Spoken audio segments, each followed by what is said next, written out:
So Spiral is the latest and very interesting installment to the Saw franchise.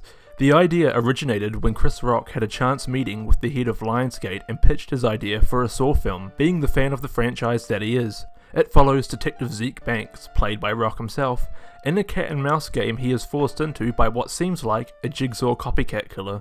I feel like Chris Rock and director Darren Bousman really wore their inspirations on their sleeves for this film.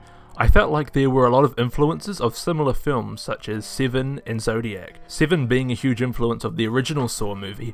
I also noticed that Chris Rock's character and the dynamic he has with his partner is very reminiscent of Clint Eastwood as Dirty Harry, another movie I'm assuming was a huge influence. I overall thought these things were huge positives. This is easily the most coherent movie in the franchise since the original 2004 film. It had a solid protagonist, a clear mystery, and a twist that is very consistent with everything the film sets up. A big advantage this film obviously has, compared to the others in the franchise, is the fact that the writers didn't have less than a year to squeeze out a script like a stubborn hangover shit. Chris Rock and the rest of the minds behind the film had years to develop this, as early as 2018 I believe. And not only that, but the film had star power and a large budget, which meant that it was a lot more technically impressive than the other movies.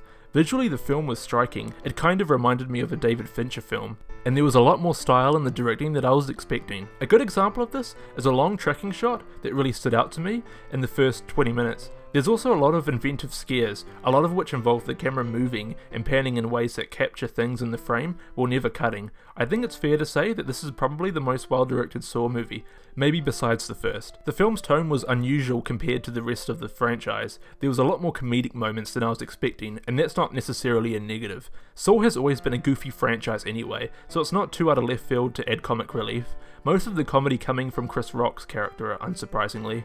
My only issue is that there are several moments in the film where Chris Rock's character is meant to be expressing negative emotions of some sort, anger, panic, frustration, etc., but comes off as way too comedic. I couldn't tell if he was doing it intentionally or if he's just not used to doing more serious roles, although I've been told he's great in Fargo.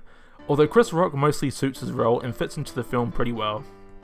Another issue I have as far as tone goes is the fact that it's not only short in length, but it also has a very fast pace and relentlessly intense energy, with very little room to breathe, and as a result, the shifts to comedy can feel jarring at times. I feel that if the film took its time a little more, then the shifts between horror and comedy wouldn't feel as out of place as they do.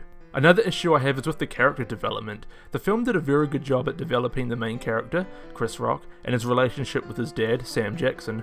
However, because the final two-thirds move so quickly and cram so much plot into a short time frame, I felt like I had somewhat lost interest in these characters by the time the climax rolled around, which is a shame because the film's final confrontation, along with its final revelations, should have been more effective than it was. All in all, I feel as though Spiral is definitely one of the better Saw films, possibly the best since Saw 2, and I would recommend it if you're a fan of the franchise or if you're just in the mood for a solid horror thriller, but it definitely fell somewhere short of its potential.